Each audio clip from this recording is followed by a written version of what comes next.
Welcome to another edition of Pittsburgh Sportsline. Thank you for watching us on Verizon 32, all the way from Nemacolin to Wexford and Cranberry. We appreciate it throughout the city and, of course, in Bethel Park. Then only in Bethel Park on Comcast 7. We got a lot of viewers on Comcast here in Bethel Park. Thank you for watching it. Thank you for telling me. So we appreciate it. Then we hit a brand new high on Facebook with our likes. 4,740. I want to thank everybody, including Jim Auger. He's always asking where we're at there, so that's quite a thing in a little 2.5 years. We appreciate it. I'm Al Levine, the talking machine. We got Chip, the Prophet Hayner, Smoking Jim Frazier, and Zach Brenner sitting in a cleanup seat since it's baseball season. We start our show off with What's on Your Mind. Normally I start with Zach Brenner, but I'm going to skip that. Oh, no, he does a psych every week. Go ahead, Zach Brenner. Oh, he's not done writing. I'll do it because now, folks, I just wanted to notify the world. Can you get a close-up of this? John the Tiger, I usually promote stuff. I am proud. Do you see what that is? Is that the S6? No, this is a Turbo Droid, 48-hour battery. Because you know how I do a lot of talking, so you can imagine a lot of Facebook. And now I got Devin Shea, Matt Harkins. They were right on time with the intro. John the Tiger is on his best game. He will not be playing games because I have a video going of him right now. So this smartphone is great. I'll just leave it here propped up so we can see you, John. Keep an eye on you. Thanks for everybody watching. Zach Brenner should be ready now. He had an extra 30 seconds to write down those secret 18 facts that he's going to bring up because they're all facts. Zach Brenner, what's on your mind? Well, Al Levine, the talking machine, I just wanted to start off the show. It bothered me since last Tuesday night, folks. First, I just wanted to dispel the notion that I truly hate your battling buccos. It's not that I truly hate the Pittsburgh Pirates, and I don't really want for Chip Hayner or Al Levine to take away that whenever they sit in the ballpark, if they may get closer to their loved one because it was something that they did together and they truly enjoyed and they remember them so much. So I just wanted to dispel that notion, folks, that I hate the Buccos. But I'm not a huge fan of the game of baseball. And what really soured me, like I said, was the 20-plus years that the organization was one of the most laughing ones in of all Major League Baseball, Smoking Jim. So now that they're cleaning their way out of the basement and they're kind of starting to get back to the top, I don't want anybody to think that I truly hate the Pittsburgh Pirates. It's more of a front office, ownership type of deal where that's who I really hate. And I'm not the hugest fan of baseball, Smoking Jim. I don't know if you played any baseball growing up, but you needed a lot of people to play a game of baseball. We had a lot of ghost men in the neighborhood, and that's just the way it goes. So now that we've cleaned up that, I didn't mean to offend anybody on that note. The last thing that I wanted to bring up was James Harrison's philosophy that finishing anything but champion or first, you're a loser. Well, I kind of agree with that, Mr. Harrison, but the only problem I do have with that is that not every child that comes up short is going to be a loser. Some of these kids are going to grow up to be doctors, lawyers, police, firemen, and other things. So I kind of don't want to discourage the youth.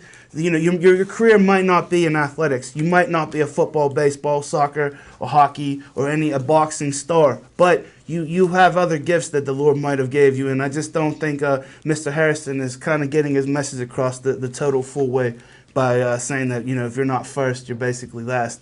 And although winning is everything, it's not everything.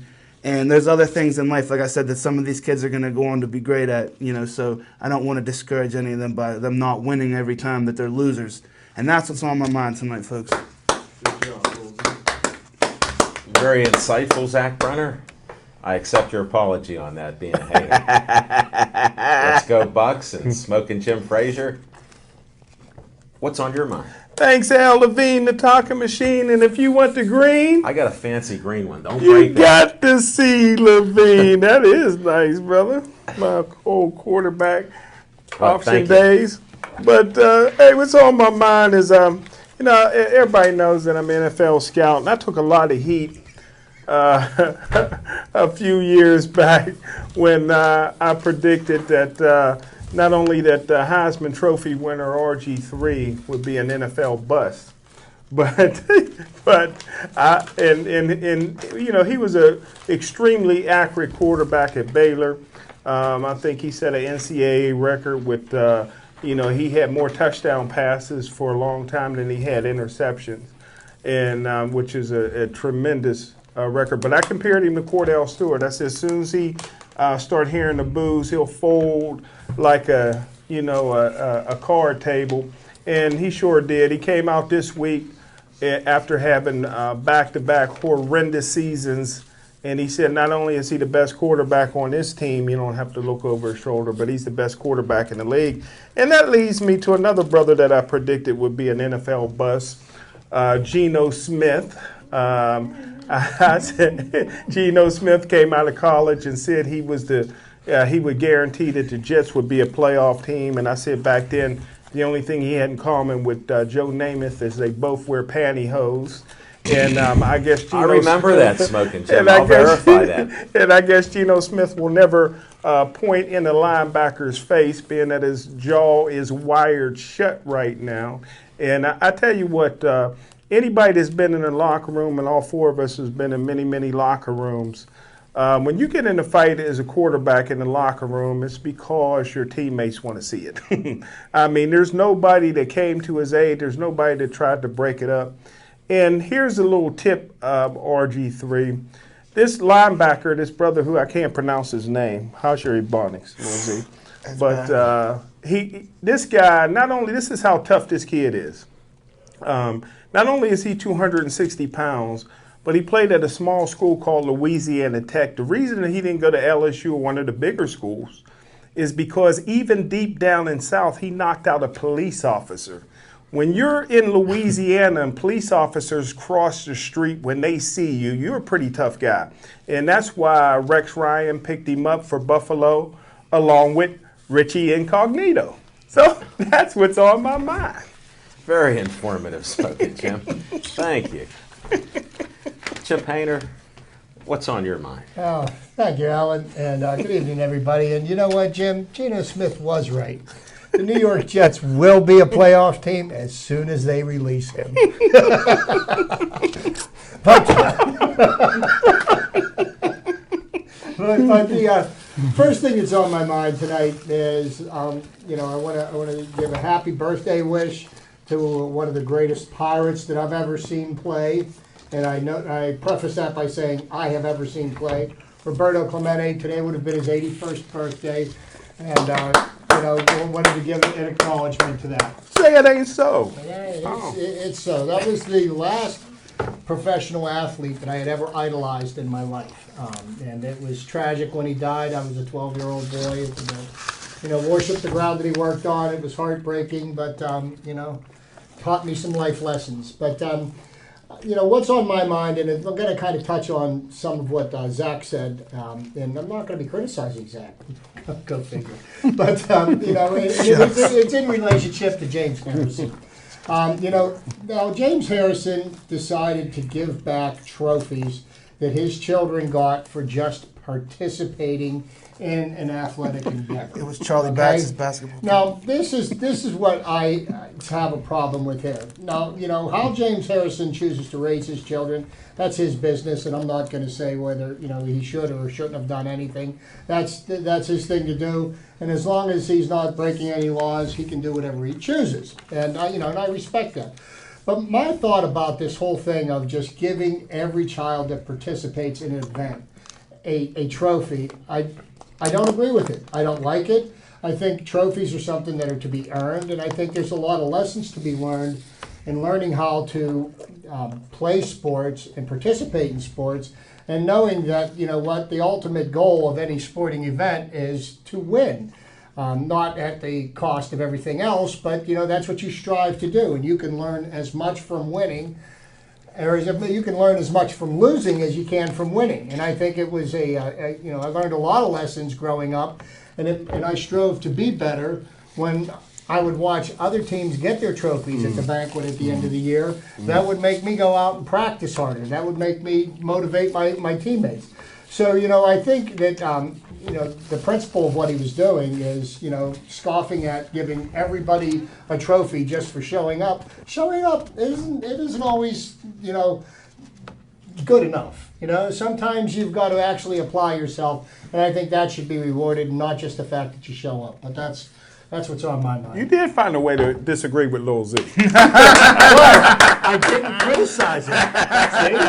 I did not criticize it. We got so many firsts on Pittsburgh Sportsline. It's amazing.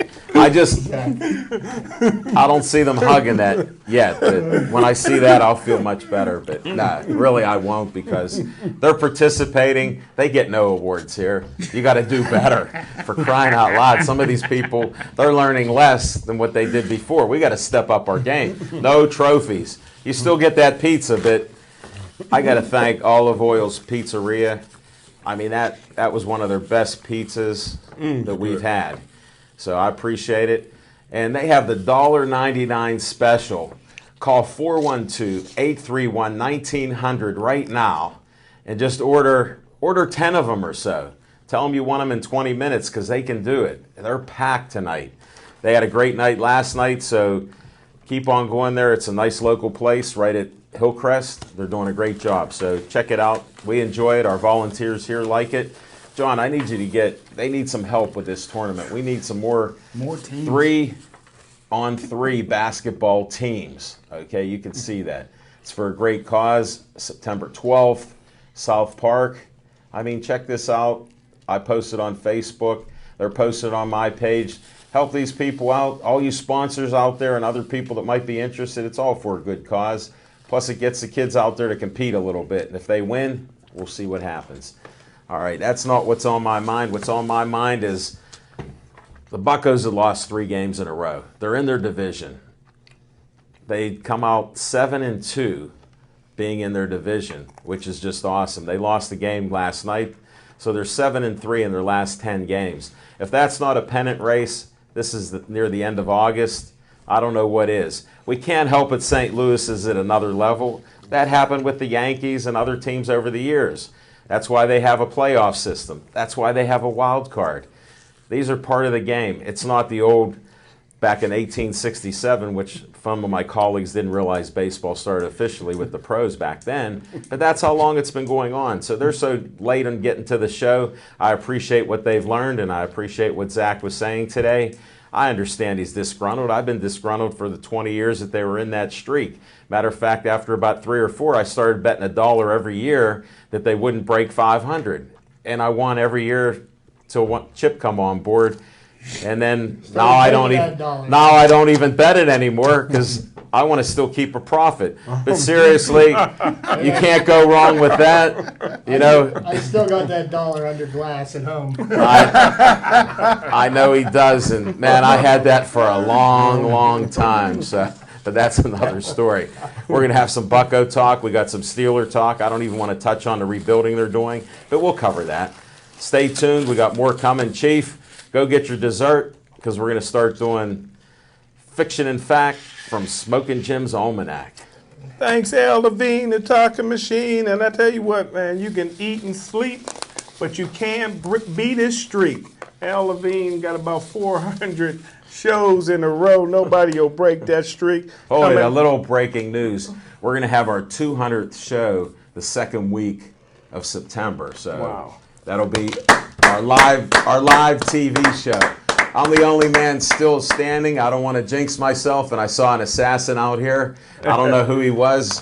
Some ninja. Amish, was he? No, that's why I didn't feel comfortable. The Amish hat was in the back, but he looked like a ninja. Smoking Jim, go with your fiction and fact. It's a black-hatted Amish assassin. Well, I tell you what, a couple years ago, I paid over $300 for my nephew to play Midget League football for the Pitcairn team and had to buy everything that he sold throughout the year. So I got to agree with Lil Z that participation trophies is a must after paying all that money. But anywho. Oh, that is sad. Hey, listen, I want to. Trophies aren't earned, they're bought. Yeah, hold it. We have to have a disclaimer here. I rarely put them out on Smoking Jim, and especially Zach, since I didn't look through all the flowery speech that he had because it was pretty good. It almost fooled me, but some of it's good. Then I was just investigating because now I have a smartphone, and I heard him talk about Charlie Batch, but there was no other mention of Charlie Batch being involved in anything with trophies and giving out It's awards. on the trophy. Yeah. It's on the trophy. No, but here's what I'm telling you. The media is not saying it. They got silent on it, and so I figured I'd stay silent on it because I'm in the camp that if you show up, you're supposed to because you want to play. After that, if you learn the sport, some kids start out at different levels. I'm happier with kids that have never played and they start baseball, football, or whatever, and you see an improvement in what they do. Thank you to all the coaches that help those kids and the ones who are superstars already because they have the work ethic. You're teaching about team, and sorry to go off on a tangent, but it bothers me when Smoking Jim has to spend $300 because he doesn't tell the truth. It was $1,000, and he doesn't even have that trophy because his special room with all the sweeties, he got 3 rooms full.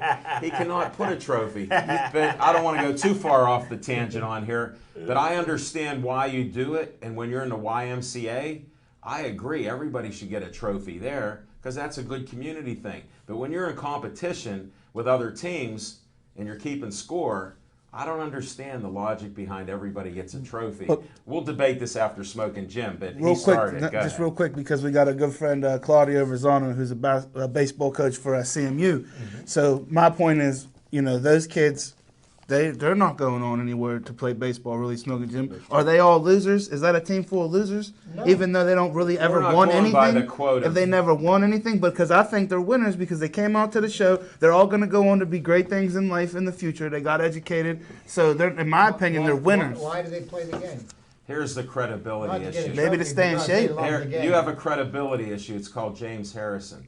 What he's doing with his kids is honorable because he's teaching them you have to succeed and strive. What is wrong with him is he couldn't fly to see the president because he lied.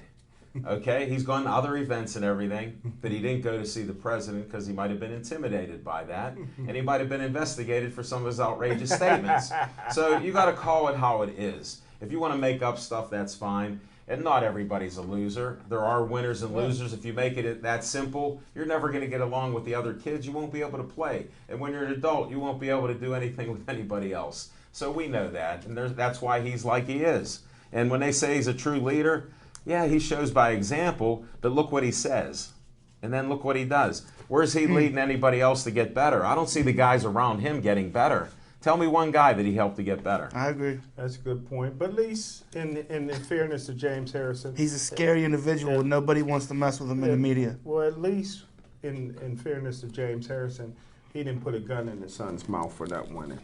But Jesus. but Okay, back to fiction and fact. hey, I can't even the breathe. reason the media didn't mention Charlie Batch is they're probably still mad at Charlie Batch for backstabbing Edmund Nelson to get the TV job. But anywho, what's on my mind? Are there 3? What's on your mind? We already did what's on your mind. I'm picturing back from Smoking Jim's Almanac. What is it? Goes back to this past weekend. I was honored to be a guest again on KDKA, and believe me, KDKA only invites me for one time a year for 1 hour. They are not going to endorse me. They're scared to death to have me on air. They will not promote me. They will not post.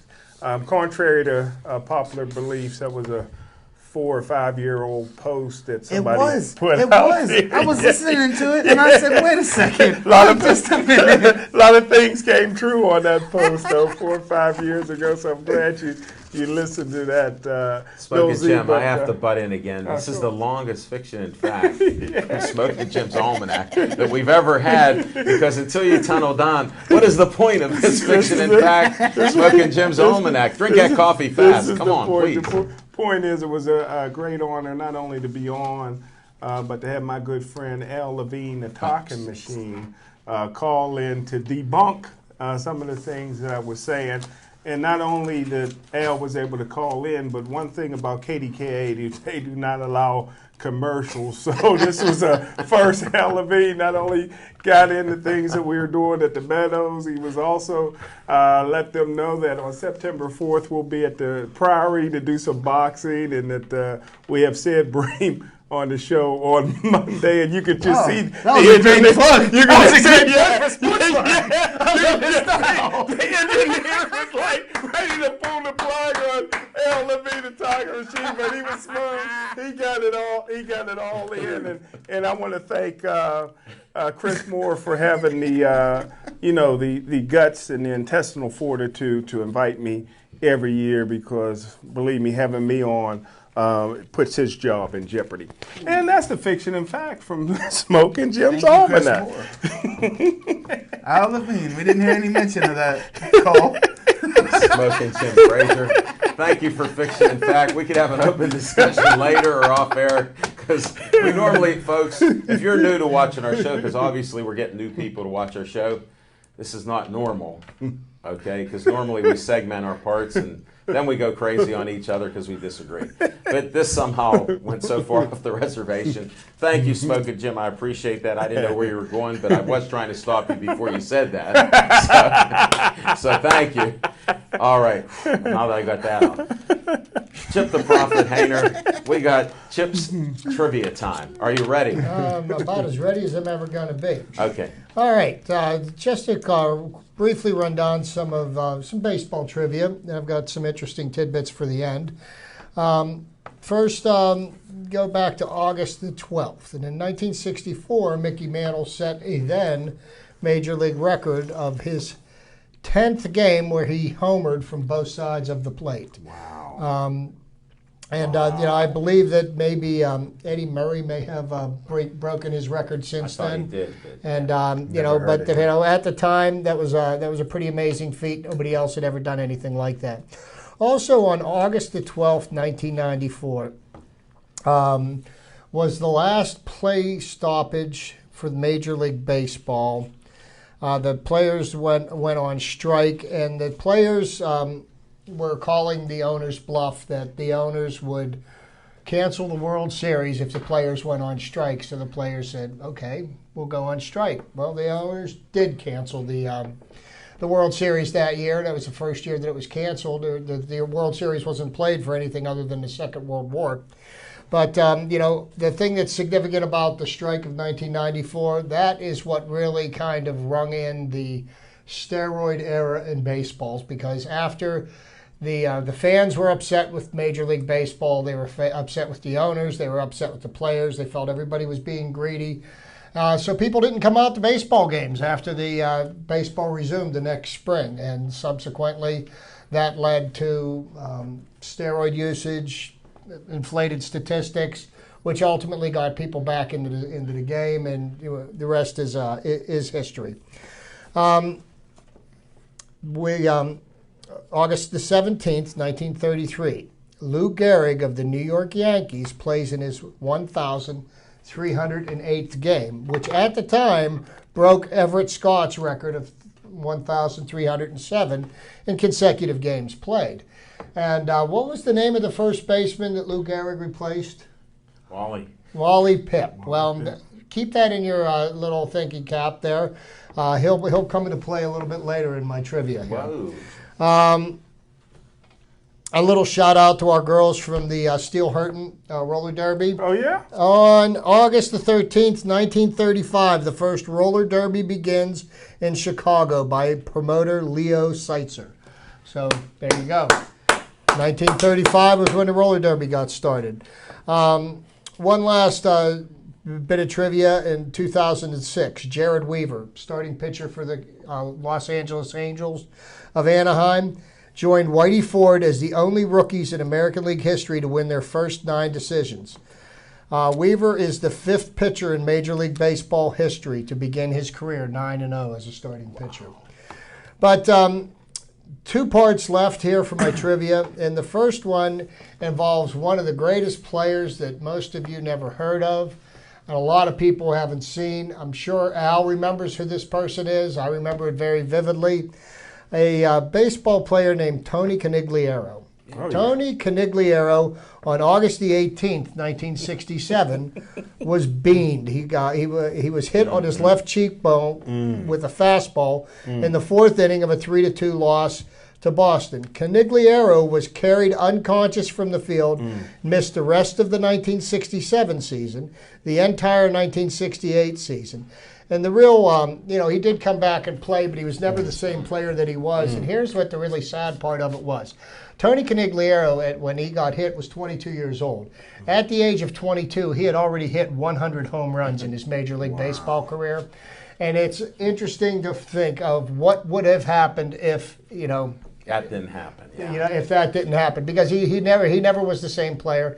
He suffered brain damage, and even though he did come back to play, he didn't play long. So that leads me to my last bit of trivia. And I did some research, as I'm wont to do when I've got, my mind will wander.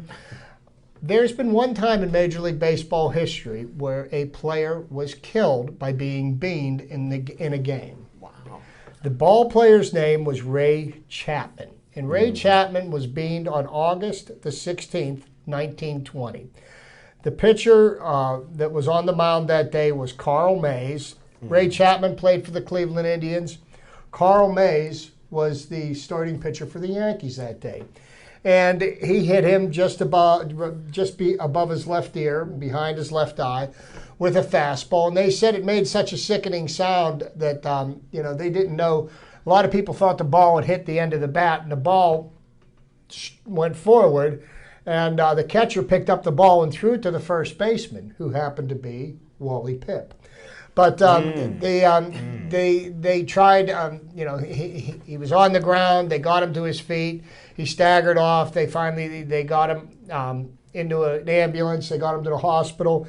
And Ray Chapman died at 4:40 a.m. on August the 17th, 1920. But he was the only Major League Baseball player killed in the course of a game. But that's my trivia for this week. Did you see the pitcher that got hit yesterday? Yes, I did. And see, that's why I don't like baseball.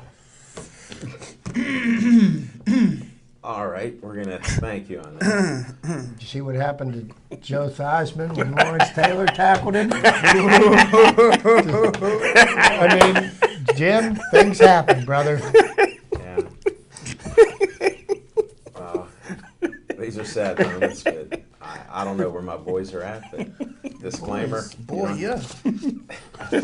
It'll get contagious, I'm sure. Zach Brenner, how about some Z time? Well, I want to start out Z time with a little Ebonics the Smoking Jim requested from Homestead, Pennsylvania. The linebacker in question who knocked out West Virginia college quarterback Geno Smith is none other than I.K. Enum K. Polly. So say that 3 times fast, Levine. I'm sure. From what tribe? I.K. Neenum Pomali. Enum K. Polly.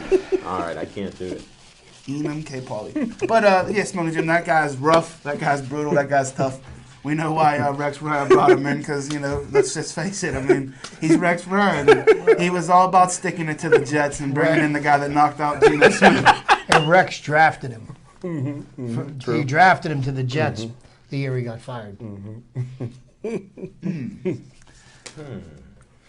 Well, folks, that was just to refresh you up on Smoking Jim's insights into a great linebacker prospect. What I didn't hear a lot of, hopefully we get that in the Steeler segment, is some insight on some of these current Steeler draft picks that Smoking Jim is not so thrilled with. I mean, I personally know that Smoking Jim Frazier wasn't big on RG3, RG me, as he called him. We should have trademarked it at the time, Levine, if we're calling in the KDKA and giving a 10-minute infomercial for Pittsburgh Sportsline. Should have put that in there. 2 years in a row, but that's who's saying. 2 years in a row. Hey, man. They want me back. They said thanks for calling. We'll have to check out your show. Hopefully they check it out. Hopefully they're watching right now. But the last thing on Z-Time is I'm very excited. I know Smoking Jim's excited too. We got some great cage fights coming up. Right now, cage fighting is kind of leapfrogged boxing in the city of Pittsburgh right now. Smoking Jim, for whatever reason, the tribal society, as Al Levine likes to call it, where all the tribes are divided and we can't really get the talent and nurture the talent and have a quality event. So I'm excited that we're going to be in Cheswick, PA for Gladiators of the Cage this coming Saturday. It's going to be a great show. I look forward to it. And then subsequently following, we got Pinnacle 11 coming up with the Honey Badger at South Point the next weekend. So we got a full packed lineup of MMA. Sometimes they try to pin me down. I don't know about you and Al Levine, but they try to, you like Pinnacle? Do you like Gladiators of the Cage? Well, yes. I like them both. Yes. Mm-hmm. I like anybody trying to do it, and whoever wins, wins. And another person isn't so much a loser, but they did participate. But that's I'm all about winning, Smoking Jim. But even as Chip alluded to, when he lost, you would try to work harder. But subsequently, when you're a goalie in hockey, Smoking Jim, you can't score. There has been a couple goalies, Martin Brodeur, a couple guys that have scored, Ron Hextall, in the game. It's a rarity. But when you're the goalie in soccer or hockey, you can't score. So when you're doing everything you can to keep your team in the game and you're losing 1-0, are you a loser? Or is the rest of the team in front of you losers? What more can you do? You can't score the goals. You're trying to keep them out. So like I said, I'm all about winning, and I just think that there's times where, it's not every person's a loser, but you win as a team, you lose as a team. So I guess that's the thing that needs to be preached. That's the lesson to be learned, is the value of teamwork. And it'll keep you humble if you're the superstar in the team and you can't win because your team's losing all around you. So you're part of that team. It helps build character, I say, because you learn to have some class. You thank maybe some of those other players for trying, and you did your best. You already know it, but maybe you're boosting some of those other players up that wouldn't have had that. But I also would like to allude to, though, shout out, like Levine said, to all the legends, because when you come across a good coach and he's good at teaching young men and developing them, I mean, look what you get, especially at like Woody High, Look at the job that's going on at Woody High, Smoking Jim. He doesn't mention community. He should have mentioned Terry Smith over at the Where University is Terry of Smith? Gateway. He's Penn State. Yeah. We are Penn State. Yeah, and they're on the upgrade there too, so hats off, Smoking Yeah, but Jim. they've been banned from recruiting in Monroeville. They just When your moved in favorite on high it. school kid comes by in a Mercedes, whether it's a 92 or 94, they're probably getting recruited by Gateway. That's right. For some more. That's right. Well, I guess that's it for Z Time. Yeah, Thanks, that's Zach. it. Thank you. Very insightful this evening. Appreciate that again. On location, our big show coming up for Duke's Rib House and Grill. Sad to say, we had a great run there since October of last year, but it is our last show there. They want to do some other things there. We had some great success. Can't thank them enough for having us there every 2 weeks. Every other week we were there. We had hundreds of guests. We have people that are traveling from as far away as West Virginia, Ohio, just to come see us and our show and our guests. And that's each time we're at Duke. So thanks to you guys. We're in the works with some other locations.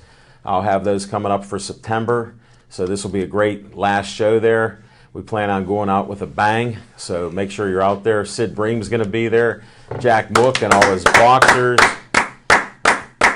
I mean, we got a boxing match called North Side, and this is great, versus the Outside. They're taking on not just the South Side, who they beat in a boxing match, which we were honored to be there. They're going to do it now versus anybody, the Outside. So it'll be quite an event. If you have not been to the Priory Hotel, their Presidential Grand Hall is unbelievable. This is one of the greatest venues in Pittsburgh with history and just how great it is. And we're going to be filming and doing boxing there. Tickets, general admission, are only $20. There's beer and food, that's there. They have just a great cast there and service. So it'll be a fun night also. Great amateur fighters. They're going to give me the list. As soon as I get it, we'll have it. I know a couple of them. He's cracking a cold one. You could have that at the Priory Hotel. Chip, they're drinking up too. I don't know what they have. That's a pause there. They know I'm on a roll. So make sure you show up there. Gates open at 6:30, 7 o'clock the fights. They're looking about 12 fights, so it'll be fantastic there. And, we can't wait to do that fight there. So check that out. Then we had Smoking Jim and I were at the Meadows again. We did another show. And just meeting some great people, owners, trainers.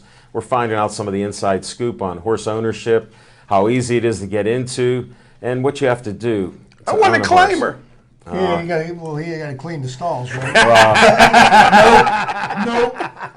Nope. He wore the same shoes that he's wearing now when we walked in the paddock area. So you tell me, I was in a stall or two, and I had to change my shoes, but that's another story. That's what they got them rubber galoshes for. Special thanks to Dave Cable for coming out today and helping film this as we travel to the paddock. Another thanks to Heather Wilder's the best PR person for the MSOA, the ownership at the Meadows. Thanks to the Meadows Racetrack and Casino for letting us go around there. It was just a great day. We had a little weather problem, and I told Dave Cable, I said, don't worry about the rain. As I was driving, he drove me out to the track. He picked me up. I was on the way, and it was pouring. He goes, hey, talking machine, I don't think this is going to work. I said, the sun's coming out. Don't you worry. It poured the whole way there. Started to drizzle. Smoking Jim was running late. That's a first. And guess what? Some blue skies started to appear. The clouds, as Dave was ready to leave, we got... Me and Chip are getting rained on the job. We got... These two guys are I can't even finish this story. It's too good. It ended up the sun come out. The sun come out for about a half-hour show. Stay tuned to that. Yes, there was sun. And thank you to God and everybody else involved in this. Usually I don't bring that on our TV show, but I just had to. Sometimes there's special things that happen. Keep following us. Look for some good karma. And that's on location. Great job, Machine. Great job. All right, I'm a Steeler fan, and I have to go to the Steelers segment right now. I watched 2 minutes of football, the practice game that the Steelers had. To the bucket segment. So I wasn't disappointed in the Steelers, and I heard some people say that there looks like a lot of promising rookies and some players were stepping up. But it's practice, and they've been rebuilding so long that the schedule is against them. So you got to show me how they can actually hold teams to less points than what we score. And oh man, somebody got to teach me with these smartphones. Updates are popping like crazy. I've had this 24 hours. But go Steelers! I'm still for them. I got to see more action there. Now, here's what we saw Friday night in the Steeler game. Because I watched a good 15, maybe 20 minutes of it, but you get that much. The offense came out, 8 plays, a touchdown, and a 2-point conversion, and they took the night off. I mean, the offense looks awesome, but the biggest problem that we have is on the defensive side. And I looked and saw pretty much more of the same that we've been seeing. No difference. Guys blowing coverages, nobody pressuring the quarterback, Jarvis Jones running after the ball carrier. What do you mean after? He's always in pursuit. Yeah, he's always in pursuit. I'm missing this. First he runs himself out of the play, and then he runs himself back into the play and trips over the fallen body of the ball carrier. So he caught him in a sense. But the problem that we've got with the Steelers right now is we need people on the field practicing, and we need them playing in these preseason games. And you've got Shamarko Thomas, who hasn't played yet, and you've got Mitchell Hayes hasn't played yet. And these are the two guys that we're counting on to be our starting safeties. I mean, what are they supposed to just like start on September 10th? We plug them in and they go into all-pro mode. I don't think Madden it works NFL. that way. Madden NFL. Hit the game. Bang. You know, I think there's a lot of work to be done. I think the offense is clicking on all cylinders. Martavis Bryant, I think he's going to have a huge year this year. You know, Antonio Brown, arguably the best receiver in football. No argument there. But and then you know, and here's the thing that I find interesting is we talk about the Steelers have the hardest schedule in the NFL this year, and this is based on the strength of the teams from last year. Now, one thing that's happened in the environment in the National Football League is the team that you had last year certainly is not the team that you're going into this year with. Good point. Because there's a lot of free agent movement. People got cut for salary cap reasons and this and that. So there's been a lot of movement of players. I mean, you look at the fire sale that happened in San Francisco. Do they have anybody from the starting defense last year starting this year? Are they going to be as good a team? I'd be surprised if the 49ers go 8-8 this year. Wow. You know, I mean, and here's a team that contended for a Super Bowl for all the years that Harbaugh was there. But I don't care if Harbaugh was there or, you know, or Vince Lombardi. I don't think you're going to be able to take the crew that's there now and get them to perform at the level of their last few years' teams. You got all that from 20 minutes of football this year, huh? Yeah, you know, I mean, it just comes to me, Jim. It just comes to me. But here's something from the scout. I can't wait. And this is the reason why I watched every minute of every game and then go back and watch the game. I tell you what, I've been around the game for a long time as all four of us have. And I've never thought I'd see the second coming of Anthony Munoz. And this kid will not start this year probably. But once he gets in the lineup, he is going to be one of the best left tackles I've ever seen, number 78 from the U.S. Army or whatever. What's his name? Villanueva. That's him. This guy. Yeah. I don't know if you've seen him play yet, Lil Z. But watch the game. That number 78, who was jumping out of airplanes. Who, Villanueva? Yeah. He is. He put on some good. Weight. He is. He's over 300 pounds. We met him at the basketball game. Did you? Yes.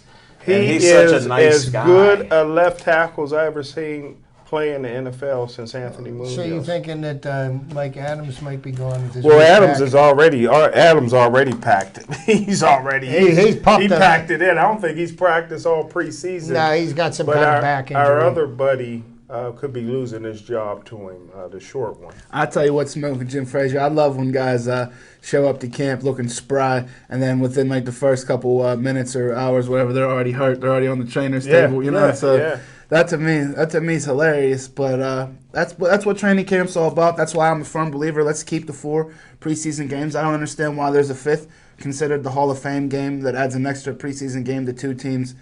Schedule every year in the preseason. I don't really feel that that's necessary, but I feel like the 4 games are definitely needed to weed out guys that don't belong, right, to evaluate talent, to bring other guys in. You know, it's an ever revolving door in the National Football League, and that's how you win championships, by having depth and you know, evaluating talent. You know, and every time that there is a season-ending injury to somebody who is marked as a marquee player, and then we all start talking about why are they playing these games, you know, and Roger Goodell wants to go to 18 games in a regular season. You know what? Here's the thing about football. You are never going to get injuries out of football. It's a violent game, and guys get injured. I mean, that's the risk you take when you go to play the game. So, you know, if you're going into training camp, better have your insurance premiums paid.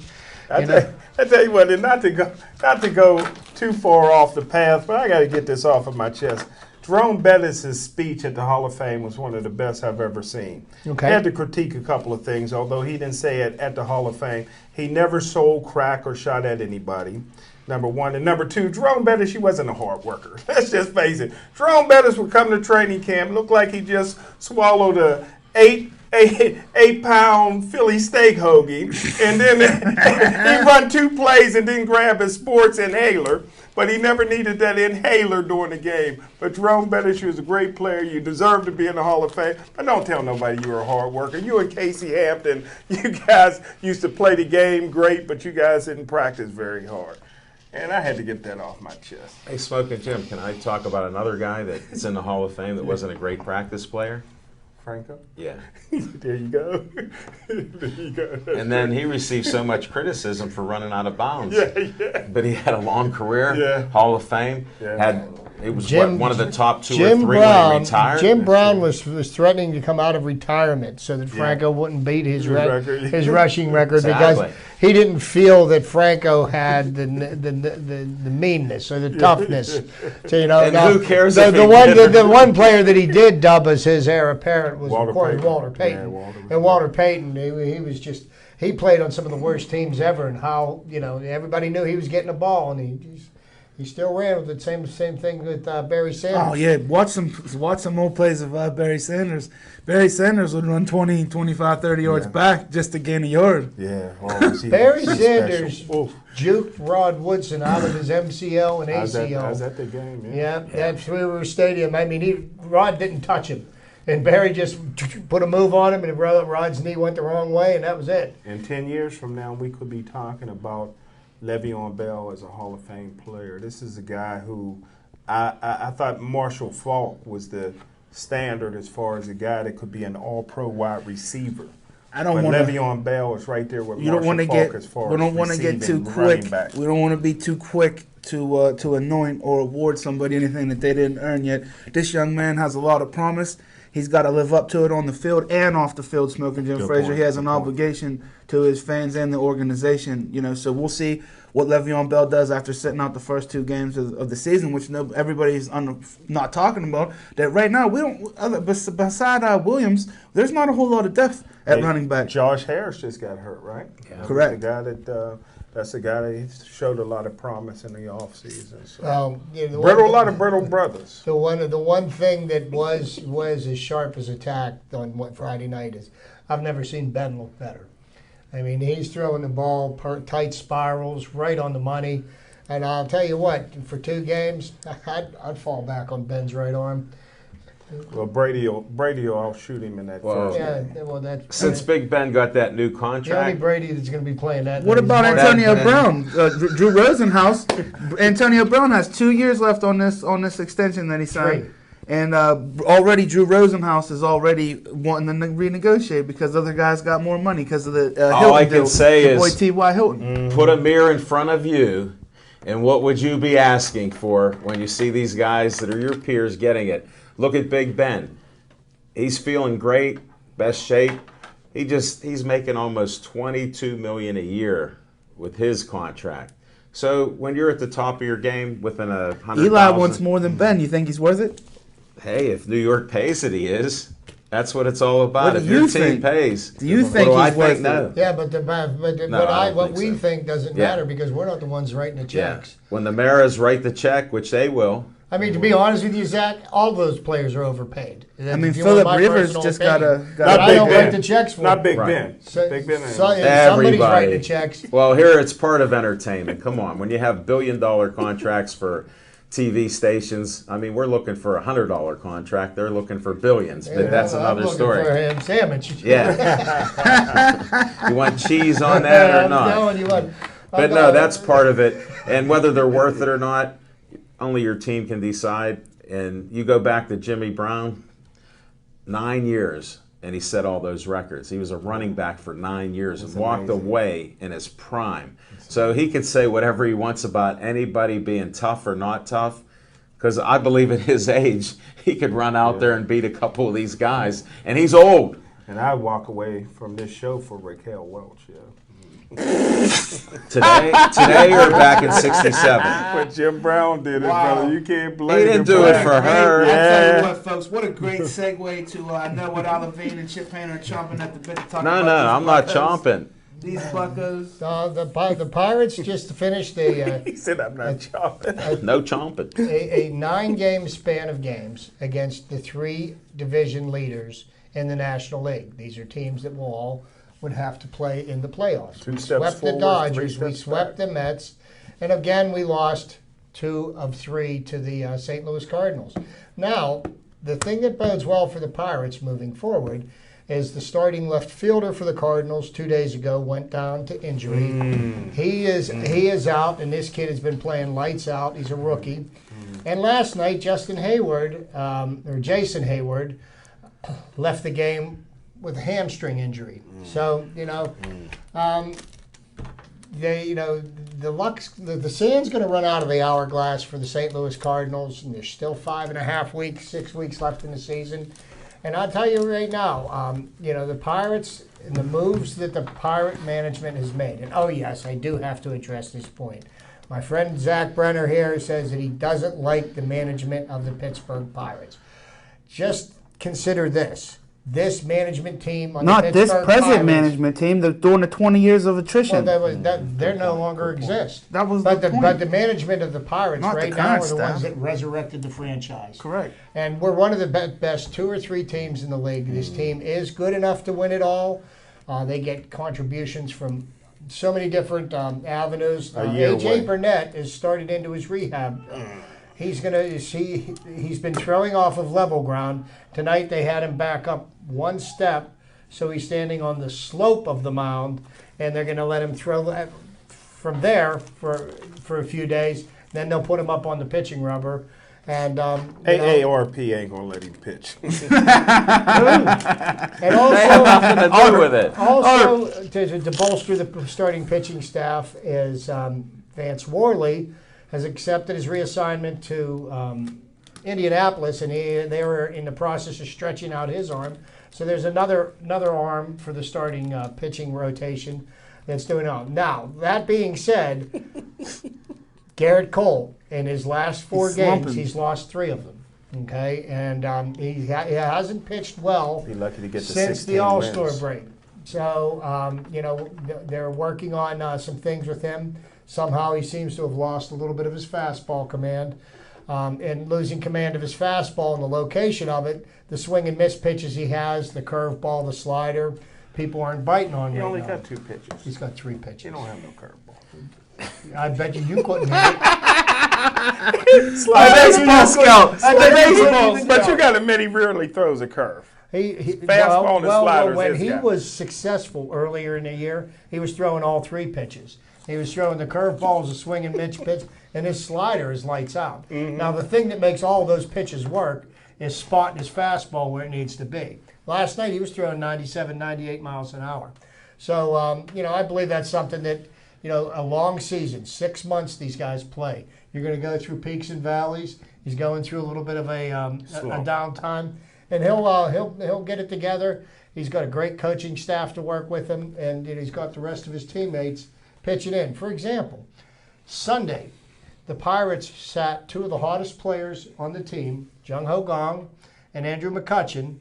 They sat them on the bench to give them a day off because they played 10 innings Friday night, 14 innings Saturday night. They played a day game on Sunday, and they're in the process of playing 21 games in 21 days. That baseball So is they heavy. give their 2 hottest bats the day off, and we still beat the Mets 8-1. Good job.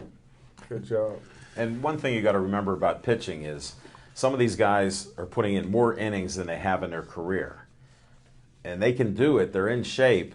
So you have to watch. You do go through those streaks, and we're hoping St. Louis goes through one of those losing streaks. We haven't seen that yet. If they go into a streak like all teams have, 5, 6, or 7 game losing streaks, just imagine where the Buccos could be. Well, the moves that Neil Huntington made, okay, and he was talking to Jim Frazier, and he said, we're trying to build a championship team. Yes, the sir. moves he made to bolster the middle of the bullpen have paid huge dividends, because if you look at who the winning pitchers were in the last 5 or 6 Pirate wins, all of them are They didn't different start people. with them. They weren't the starters. Right. They were the middle relievers. relievers. We're talking about all these scenarios. We're almost into September, but we're far away from October.